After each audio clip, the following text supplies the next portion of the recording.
Hey guys, so I use TurboTax to file my taxes. I'm going to show you how to buy I-bonds with TurboTax. You can buy up to $5,000 with your federal tax refund, and this is in addition to the $10,000 you can buy online on Treasury Direct. Given the current I-bonds rate, this is a great risk-free investment option.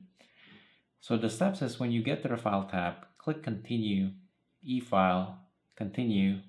For federal, click E-File My Federal Return Now. I'm skipping state in this example. Click Continue. You get to direct deposit or mail a check. In both option at the bottom, there is a checkbox to purchase I-bonds. Make sure it is checked and click Continue.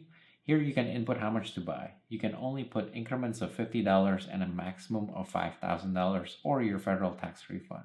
In this example, I have $2,692, so I can only put in $2,650 in I-bonds. You can also gift the I-bonds to somebody else. Now, after you click Continue, in the View Forms, you will see Form 8888. This is where you will see the I-bonds allocation.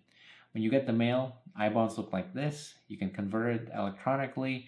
I'll try to make another video on how to convert it later. So thanks for watching. I make videos around personal finance and saving money. Hit the like if this helps you.